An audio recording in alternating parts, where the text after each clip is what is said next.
At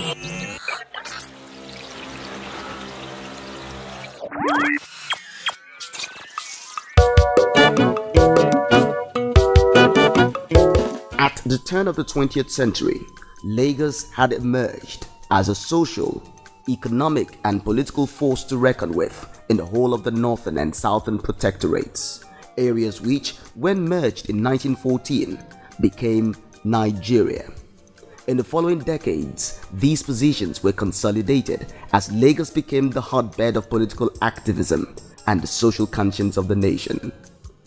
With these rich political and socio-economic advantages, Lagos was launched into statehood in May 27 of 1967. At creation, Lagos State, the smallest in Nigeria, can best be described as a developing national agglomeration. It also retained its position as the nation's capital until December 12, 1991. In terms of infrastructure and other indices for measuring development, it was a work in progress, yet its path as a pace setter and being the first among equals appeared to be well cut out. The founding fathers recognized the state's opportunities and potentials and set out early enough to do the groundwork to harness resources that would place the state on good pedestal of development. The first 3 years, 1967 to 1970, was therefore a stage for laying the foundation of the state's greatness as the pioneer administration busied itself with the provision of structures and systems for governing the state. Lagos State, when we got it, it was a cosmopolitan city, and we have it at a stage of development that I feel that we have to develop it further to meet the yearning of in the 21st century of people of Lagos. They built the Eco Bridge, and we went into building some other infrastructures depending on what area of people's life you want to touch on, like health, agriculture, and we went about this by taking the bull by the horn. I would readily say so, because I was part of those few years. As Federal Commissioner for Works and Housing, I worked very, very, very, very closely with the Governor of Lagos State, and he set down the standards in terms of fiscal development. And Silva described as a progressive time of Lagos from that time. Each governor had its own challenges. Governance is not a one-off thing. It's an everlasting thing. We inherit something, somebody starts somewhere. I was talking about the West Regional Government that turned Ikeja into an industrial estate. That was how it was developed. That was their own foresight at that time, and that was their own plan. When Governor Johnson took over, when Lagos State was created in 1967, he had to build on that. From 1970, the outcome of the incubating years began to manifest in forms of new economic and social infrastructure with the upgrading and transformation of existing public utilities. For instance, the vision to integrate all constituent parts of the state led to the conception of the articulated transportation modes.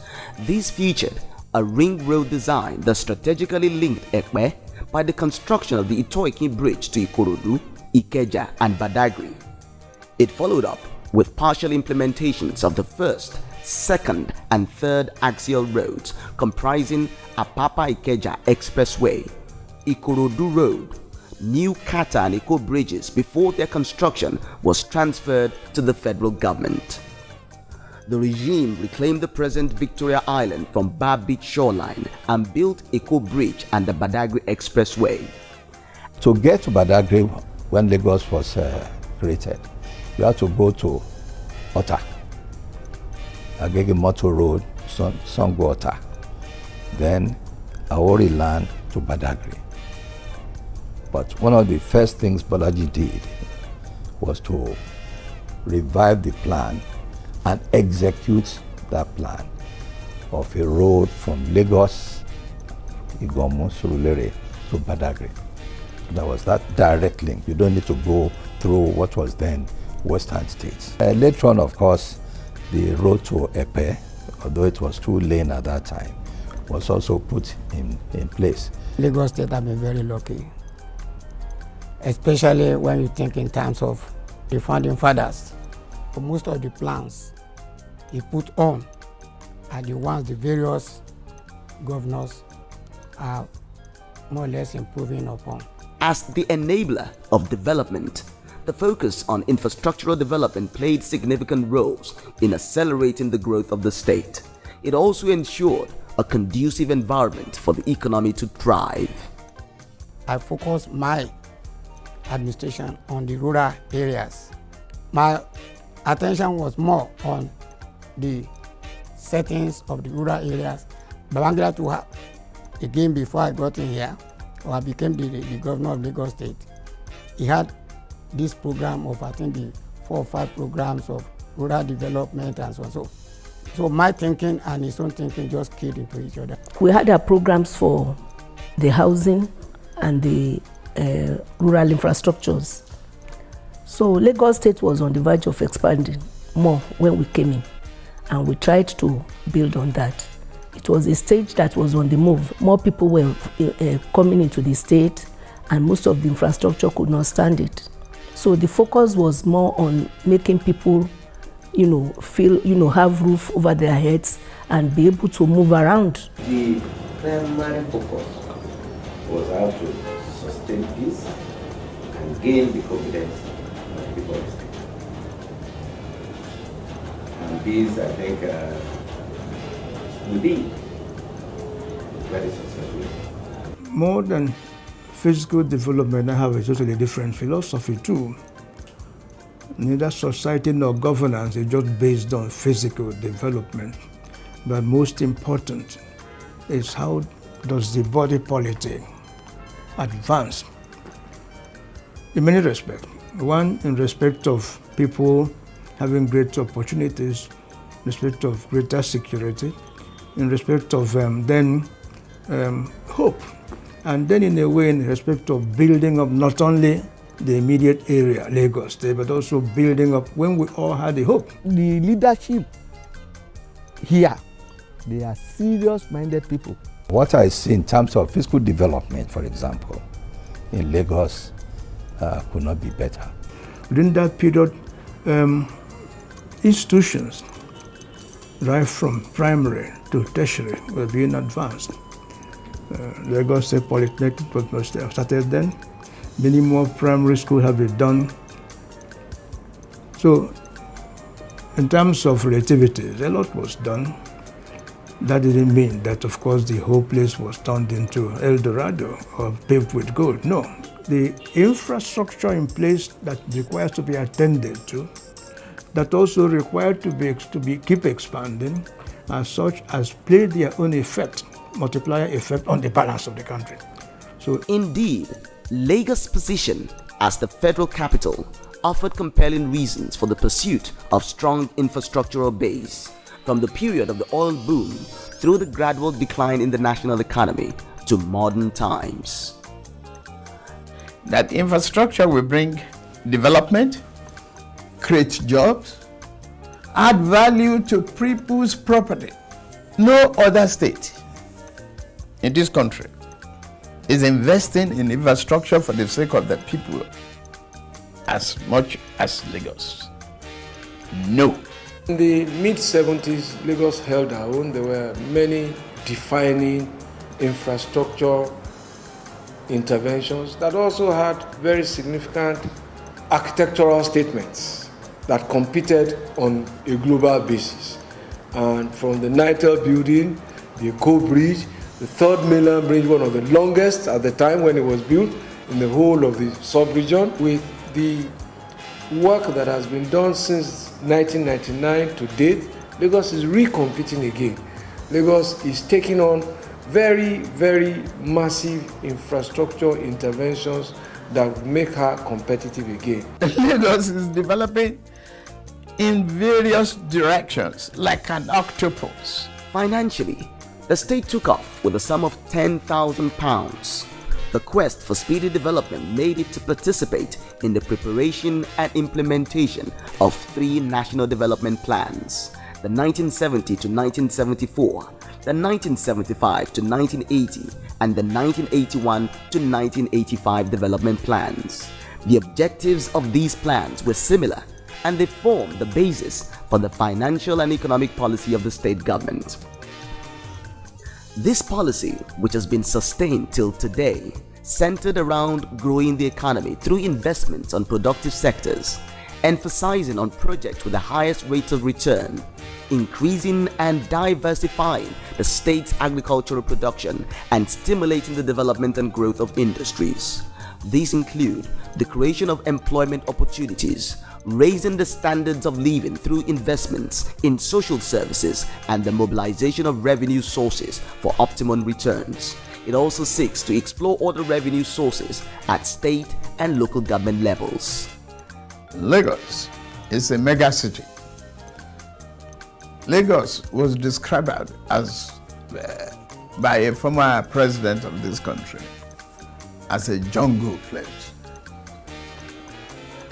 And we Lagosians were determined to make the brilliant showcase of Lagos. Lagos is also unique in that it is, I make no apologies about it, I've said this many times, it's the best administered territory in Nigeria. And because of the quality of governance, which has been getting better consistently over a number of years, it's easier to get many things done in Lagos than in most parts of the country.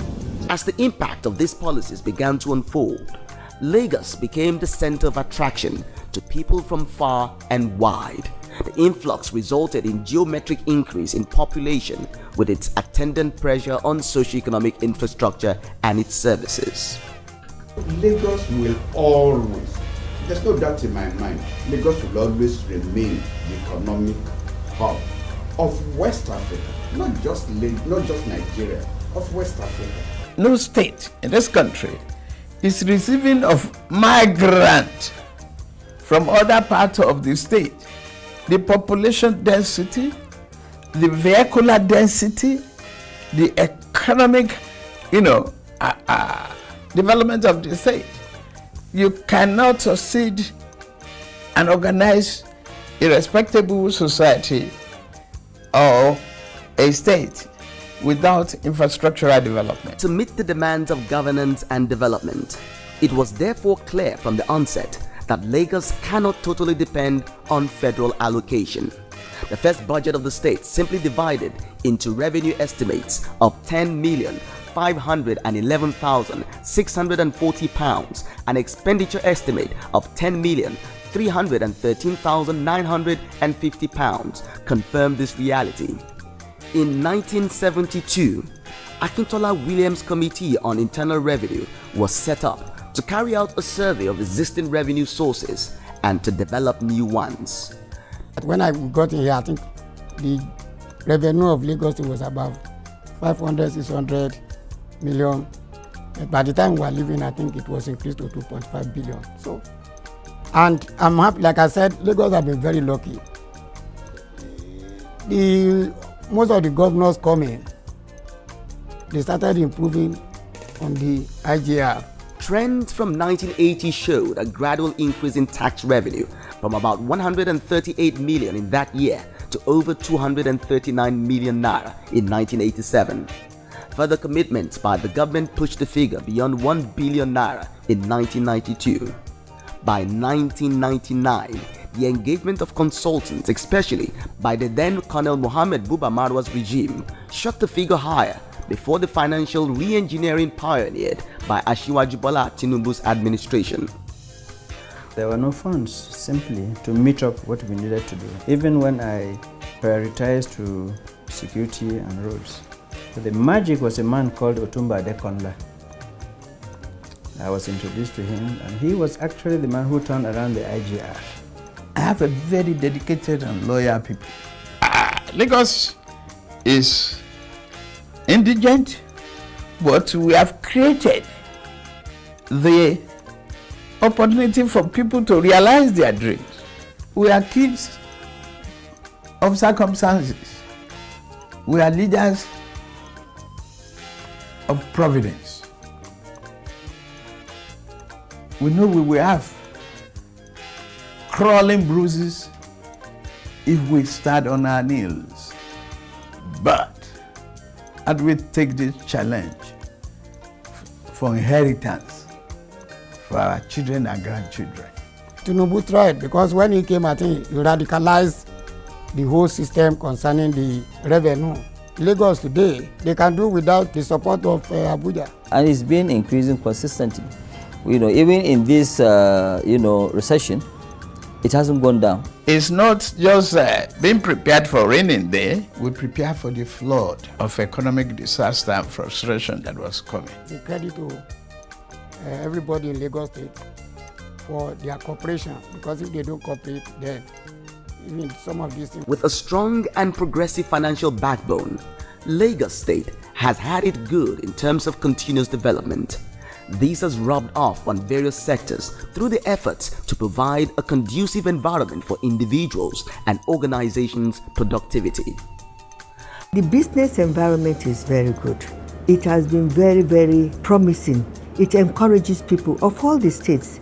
Lagos State has done extremely well. This has been great. I never ever imagined that our company was going to sort of grow this big. But we thank to Lagos. Because if the environment wasn't good, I would have checked out a long time ago. The business environment in Lagos State is thriving, it's very active, it's very engaging and stimulating.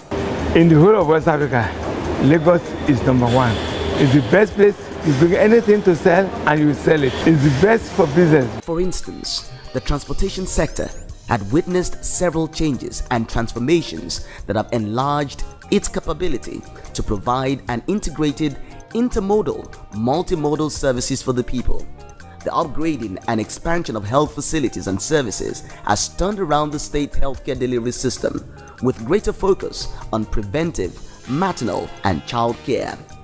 The education sector, in spite of its phenomenal growth, remains formidable in terms of developing young minds as it continues to receive various forms of interventions to ensure a conducive environment for teaching and learning. From the time of the Lagos Executive Development Board, the LEDB, the housing sector is still growing in leaps and bounds through the Lagos State Development and Property Corporation, the Ministry of Housing, numerous private property development organizations, and individual efforts. The environment and waste management sector has been taken through no less outstanding phases, such as the introduction of the private sector participation, the PSP, and the waste to wealth programs. This has led to an improved sanitation and public health. In 1928, we had the bubonic plague in Lagos Island, which was very, very devastating. A lot of people died then, and this was due to insanitary living conditions. So that was what led to the creation of Lagos Executive Development Board, which led to the development of areas around Okwawo, Dosumo, Idumagbo, and these other areas, which was central. They prepared a scheme, which was a central Lagos scheme. So they moved the people from out of that place to Akerele, to rehabilitate them. For security and safety, it has been a story of purposeful change through the support of the organized private sector and philanthropists.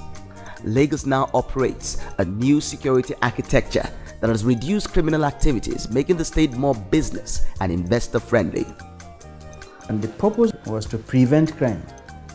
But should it fail and crime occurs, is to defeat it. And to be able to do that, we had to build necessary infrastructure in terms of equipment, mobility, communications, motivation of the men. We did all this, and at any point in time, we had at least 300 patrol vehicles patrolling the streets. But what people didn't know was that we had also about 200 cars, but not marked, doing the same job around. With all of these, Lagos has emerged stronger and better positioned for statehood to the extent of competing with countries in terms of data and statistics. From a fledgling and few industrial concerns, the state has grown to be Nigeria's industrial, commercial and economic hub with 22 industrial complexes and over 10,000 commercial concerns. The Free Trade Zone, located in the state, is fast becoming the nation's largest industrial hub. Lagos is a very big center for business, a commercial capital. Anyhow you look at it, it's both a commercial and economic capital of Nigeria. The Lekki Deep Sea Port is an ongoing project where the Nigerian Ports Authority and Lagos State Government are shareholders. We believe that such deep sea ports are required. There's also an approval for the Badagry Deep Sea Port, which would also come on board, and it will be in Lagos State. So that would expand the horizon of Lagos State and increase its dominance in the maritime industry. Additionally, its strategic position and prime location in West Africa readily provides abundant windows of opportunities for investors that guarantee returns on investments. Consequently, 18 of the Fortune 100 companies operate here. It is where you can call the commercial nerve center of Nigeria. Every other thing happens in other states for different reasons. But as far as business is concerned, Lagos is where you need to be. Lagos is home to Nigeria's capital and money markets. It is the kernel of aviation activities and the nation's telecommunication and media hub. It accounts for 90% of foreign trade flow and 70% of total national cargo freight through the Apapa and Tinkan ports, the busiest terminals in West Africa. Lagos is also the second largest contributor to Nigeria's gross domestic product and a leading contributor in the non-oil sector. Banking and financial sector services would thrive when the following are present. One, you need to have demand for your services, and that also brings up the issue of the population, the issue of the market. It has to be there, there has to be demand there. And the presence of large manufacturing entities, the presence of other commercial activities, the presence of trading, the presence of hoteling, the presence of any kind of business activity you can think of. They are all in Lagos. If it's not in Lagos, then it means that business is particularly not going to be a particularly large one. There's a thriving business community. There's a thriving environment for any cargo that is brought into the country, comes into Lagos. In certain instances, the cargo is unbundled, warehoused, and initial sales starts from Lagos. Which other port can you compare to the port of Lagos? That's the point of entry of the world into Lagos. Population density in Lagos is higher than any other part of West Africa or the whole of Sub-Saharan Africa for that matter. However, the facilities in Lagos are also significantly higher. So when you take Lagos consumption per capita, Lagos electricity per capita, Lagos road infrastructure, if you take the number of branches of commercial banks, over 30%, or between 25 and 30% of all the commercial bank branches are in Lagos. In Africa's economy, Lagos' gross national product triples that of any West African country. It is the node of the West African Gas Pipeline Project, Nigeria's nexus of Trans-African Highway, and the Sub-Sahara Africa's largest information communication technology ICT market. With an economic size that is the 5th largest in Africa, if it were a country, Lagos is designated Africa's financial center. It goes without saying, if Lagos has the largest number of concentration of human beings in the country here, more than almost about 20 million people, And with the number of industries and businesses in Lagos, it has to be the #1 financial center in Africa. With such commanding statistics, it is no surprise that Lagos is full of hope and abundant economic opportunities. These are the magnets that continue to attract people into the state. According to a 1963 national census figures, the population of Lagos was 1,443,568. By the end of 1985, it had grown to over 7,300,000 with an annual growth rate of 8%. Population is always an asset anywhere. Population is never a liability. When you live in Lagos, when you work in Lagos, when you do business in Lagos, you can't but feel the pulse and the attention of this large number of people in Lagos. For economy of a location to thrive, there must be a large population, demand, the market is there. That's #1. The people make Lagos tick. The cosmopolitan nature of Lagos makes it tick. The admixture of cultures also makes it tick. The more you have a large number of people concentrated in certain environment, you should be able to harness their resources. You should be able to deploy them in terms of labor, in terms of various industrial activities, and they will also be able to generate and contribute to the GDP of the nation. Today, with a population estimated at over 20 million, comprising highly exciting, active, upwardly mobile, and a very accommodating people, particularly a rapidly growing middle class with a high purchasing power, Lagos State is West Africa's most urbanized cosmopolitan, Africa's urban agglomeration, and a global megalopolis. So Lagos has its unique features, and this brought in the trade, the trading, every development that is in the world. You see it, coming up in Lagos, and everybody believes that when you come to Lagos, you have to make it. Coming into Lagos, you feel the energy, you feel the buzz, you feel the presence of opportunities. You feel that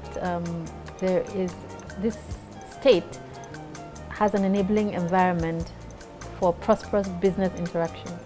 Even before the time it was created, the in thing was Lagos. It's like see Lagos and die, and it still is. Despite the fact that Abuja is the capital, you can't take anything from Lagos, because God has made Lagos to be Lagos in terms of all the natural endowments. There's even no basis of making comparisons because it's by far larger than the second that will want to rank, any other state that will rank second. The distance is quite afar. So to the extent that we manage the immigrant population of Lagos, I think we did a good job because we provided an environment in which so many people thrived, irrespective of where you came from. The important thing was, did you feel Lagos at heart? Did you feel Lagos as your home? Did you feel Lagos as a place you could protect? Did you feel Lagos as a place you could contribute to?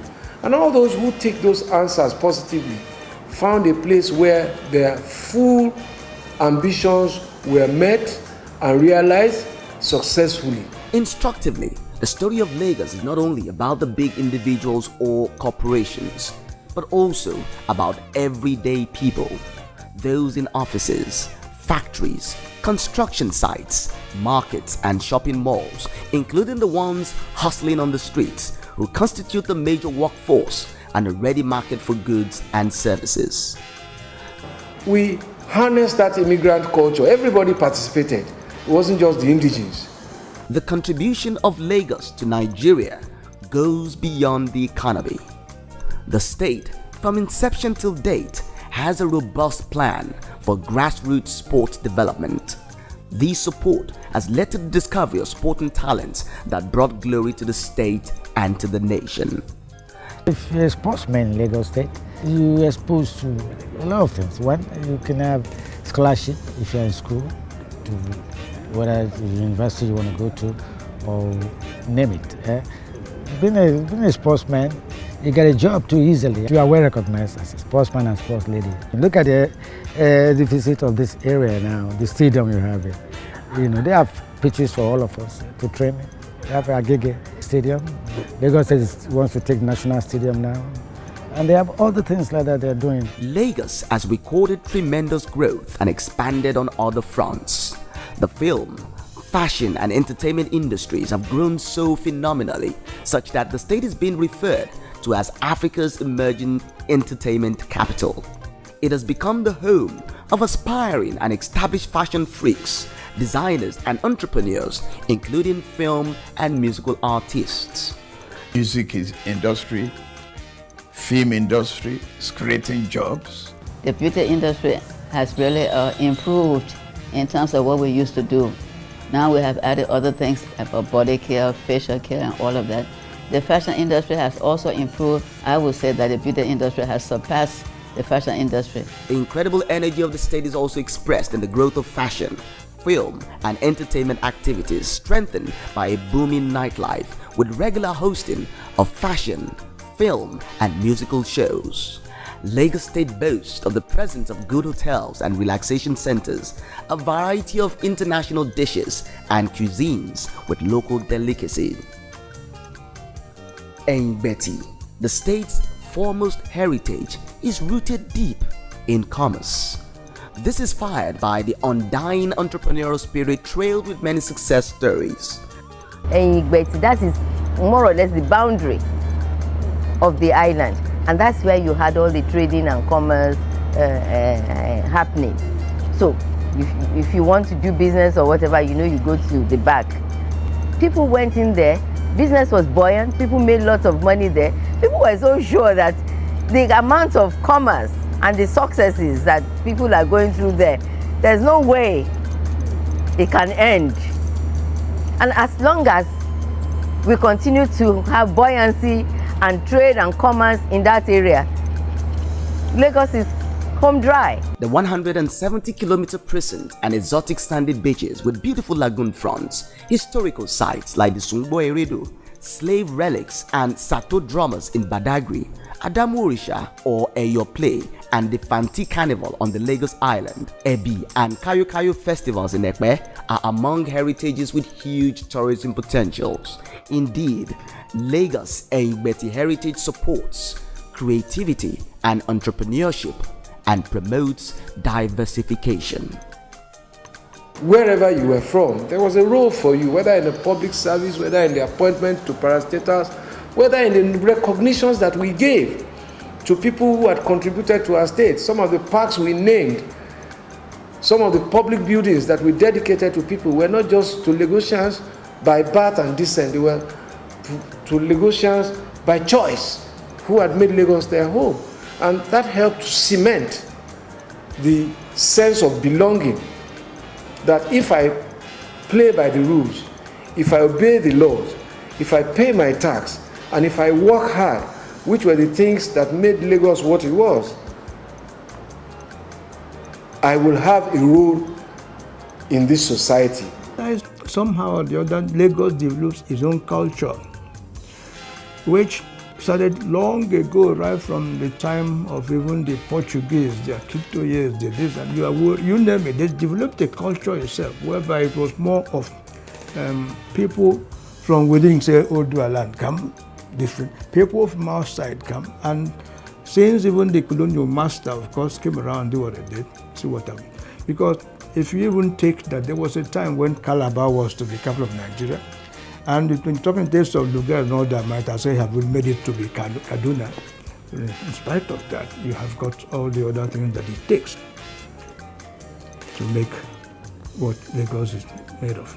Because the people of Lagos were friendly to others, Port Harcourt could easily have been 10 times Lagos if people had perceived the same friendliness. Because Port Harcourt had access to the sea, had ports, had The oil was right there, but the oil business had to pass through Lagos to go towards the Niger Delta because Lagos was more friendly and accommodating. I believe solidly in Lagos, and I got all my investment, everything in Lagos. Lagos is the gold mine of Nigeria. Like other parts of Nigeria, Lagos State has considerable dose of foreign influence expressed in the form of architecture, arts, dressing, language, amongst others. More so, the state is an essentially traditional and religious society with different cultural and religious practices. It reflects a good mix of tradition and modernization, religion and culture. It is also a socio-cultural melting pot with huge cultural diversity and heterogeneity. These are sustained by traditional and religious institutions attended by people who are tolerant and cosmopolitan in approach and outlook. Indeed, Lagos is home to everyone. Our people accommodate everybody, and there's nowhere in Nigeria, even in West Africa, that people are well accommodated than Lagos. And Lagos is generous. It's where, you can come out of your house hungry in the morning, but you will not go home hungry. It's a thing that has been in Lagos all along, because you find Lagos as a place where many people from the whole country, they all come to Lagos and they are accepted. It's a home of hospitality. We receive people with open arms and with joy in our heart. Lagos is a state of religious harmony, because since I've been to Lagos, there had never been any crisis between Christians and Muslims, as everybody have been living together in harmony. The average Nigerian is a religious person. I believe the various religious organizations have been satisfying the spiritual needs of the inhabitants of Lagos State. With over a century of occupying a prime position in the national consciousness, 50 years of statehood, and over 26 years after relocation of the federal capital to Abuja, the state remains Nigeria's political heartbeat. Here, the political tunes are set and the pace dictated. With the help of a vibrant press that pricks the conscience of the nation, it is the favorite and commanding place for political meetings, mobilizations, rallies, campaigns, and protests. Events that are usually done with a lot of difference and swag. Simply put, Lagos is where the action is. We are well educated. Yes, we have a superior education system. Our founding fathers were highly educated Nigerians. You have the first newspaper, of blessed memory, Dr. Nnamdi Azikiwe started it here in Lagos. And Bamidele and all his sons were named here. Lagos is a melting point. It's microcosm of what we call Nigeria. And we didn't reverse that. Every election cycle, it's a given that you must calculate, you must put Lagos into your calculation based on its sheer number. From the days of the four civil servants, popularly called the Four Musketeers, through the first civil commissioners and permanent secretaries to what it has become today, the history of Lagos State will be incomplete without the public service, which has grown so phenomenally and is reputed to be the best in Nigeria. When I got in here, like I said, I was lucky to meet relatively, will I say, good civil servants. The civil service was perfect, I must confess. And the permanent secretaries and the secretary of the government, they were ready to work very, very hard to sustain the name of that state. In addition to maintaining all significant functions of the public sector that affect the society, Lagos State Public Service has and continues to initiate, formulate and execute policies for the development of the state. Its enormous contribution is no doubt one of the reasons why the state is the first amongst equals.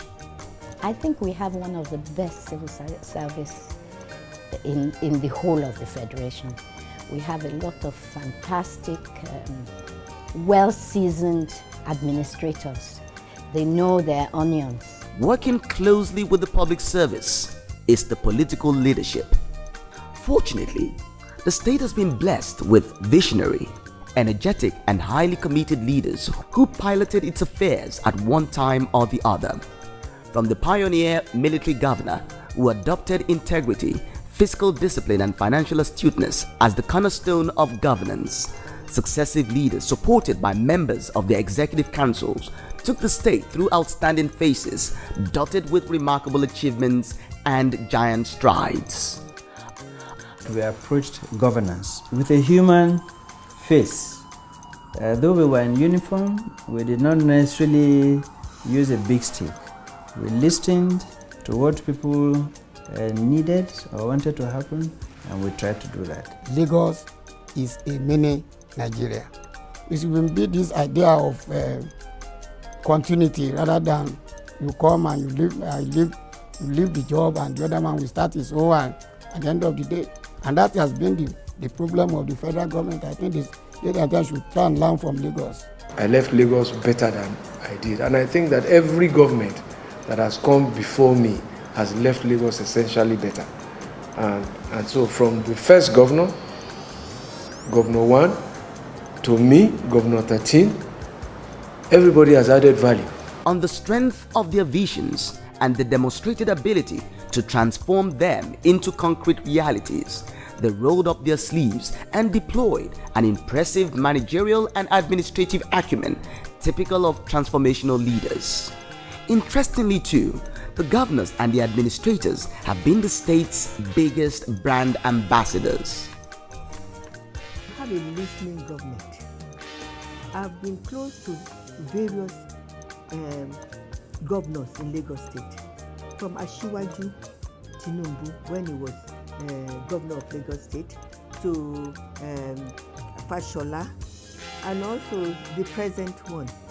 I've always been in Lagos State, and I know all of them. And everybody is following, improving of what was started by their previous people.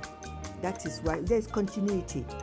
Anybody coming down here to rule Lagos must start thinking of in terms of ruling the whole country. If you have a governor, some of the governors, you remove somebody like Ambode and you bring them, you'll be very shocked at how much or how fast all this development can just crash. For Lagos, the ability of people to find individual expression and fulfillment is a major virtue that sets it apart from other states.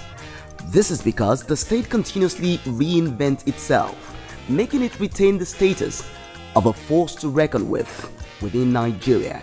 The state has also remained consistent at achieving our objectives and policy thrust by taking advantage of our demography, abundant water resources, the people, and diversities. The size of the market, the diversity of the market, the demography of the market, the situation of the market, it is at the central point, both from the north of Africa to the south of Africa, from the east of Africa to the west of Africa. So it is well and strategically located. Lagos, the first to get in contact with the international world. The geographical location of Lagos. You have the sea, so it's easier for anybody to get in contact with this thing, even the educational aspect. So when you look at the uniqueness of Lagos, even if they were not to move the capital, in fact, if they were not to move the capital, it would have been a disaster for us. Many of us started from Lagos.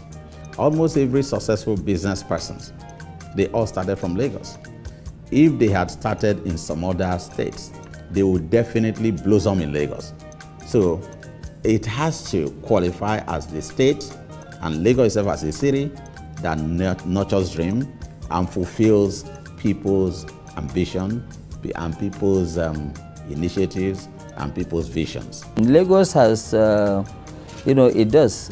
Even myself personally, I had a dream. I came to Lagos. I didn't actually come to Lagos just to watch the, the ocean. I came here to do business, and it's not just to come and see Atlantic,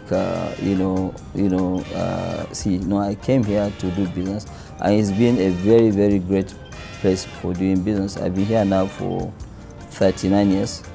And out of, and that's why anytime they ask me, okay, where are you from? I say, I'm half from Kano, half from Lagos. Not only that it nurtures dream, it creates dream. It's a home for dreamers. Those who dream big will achieve big. It lives true to its original history, a history that goes back many centuries, where she was already doing business with the Europeans, even before colonization, where she was already an international trading post. And people must do well to understand that what is its commercial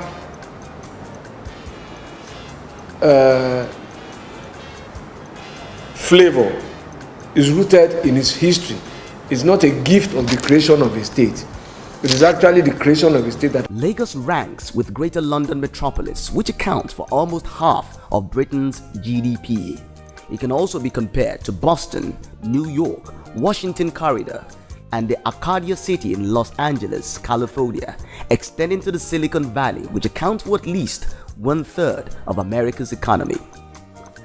It's become a wonderful city, a city of global, a city-state really, of global reference, international reference. When they benchmark things across the world, you will see that Lagos is always on the benchmark. Lagos remains, as Lagos, forward-looking, economically buoyant, in politics very sound, in fiscal development, you can't beat it. It's still very much so. Still living to the expectation of the founding fathers. So we had dreams, and the dreams have come true. As one of the fastest growing economies in the world today and the 5th largest in Africa, the Greater Lagos megalopolis is already emerging. The state is bursting beyond its brinks, thus redefining the urban reconfiguration of Nigeria. I keep saying to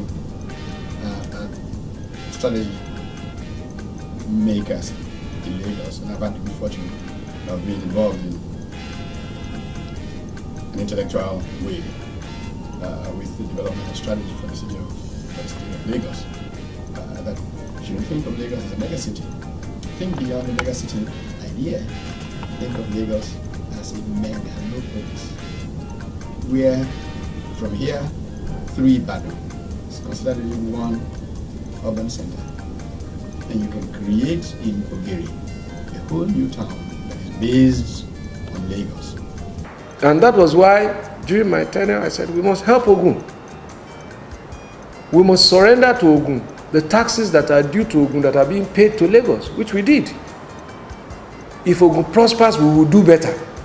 If Ogun suffers, we will suffer. And so all of the satellite communities that can stand on the cusp of the boundary between us, and I see that post office, that partnership between Ogun and Lagos, and competition too, continues, is healthy. Indeed, the development of the big, bold and ambitious Eko Atlantic City in Victoria Island has already altered the configuration. Sitting on a total area of 820 hectares or 8,200,000 square meters, the city, arising from the luxurious present of the Atlantic Ocean, combines residential, commercial, financial and tourist accommodation in a location fully serviced by state-of-the-art infrastructure. By year 2007, 2011, Lagos was going underwater. You wouldn't have here by now. Look at the Eko Atlantic. Go there. Enjoy your picnic. The Eko Atlantic project is a very, very strong statement of public infrastructure commitment and renewal. Nigeria is not the one going to the world. The world is coming to Nigeria, and it's coming to Lagos. All of the right seeds have been sown by government after government. They will just begin to germinate in the fullness of time. With waterfronts fast rising as choice locations for development of the real estate worldwide, Eko Atlantic City is poised to become the next generation property hub in Africa, hosting about 250,000 residents, while another 200,000 commuters will flow there daily to work. The various development projects being undertaken at Lekki, Ekpe, and the Badagry axis would also complement this. People will continue to accept a progressive government who have bold endeavors, bold, serious courage to dream, to actualize, and to progress. Lagos must continue to remain bold, ambitious, and audacious. As Lagos joins the network of the 100 resilient cities through a certificate of admission issued on Tuesday, 7th February 2017, it is already responding to the need to develop strategies that would ensure that the state continues to thrive in the face of growing challenges. One of the response is the Lagos Smart City Project, an idea conceived to extend the Dubai Knowledge Cluster model to create a network of interconnected, self-sustaining, knowledge-based communities that drive a knowledge economy. The story of Lagos is more or less the story of the black race. Beyond the fact that Lagos is a cosmopolitan state right now, Lagos boasts of the real rich culture and heritage of Nigeria. Yet it's not as old as you are with other mega cities, but we just think that the brand Lagos is emerging in a way that the world has to take note of what is happening in Lagos.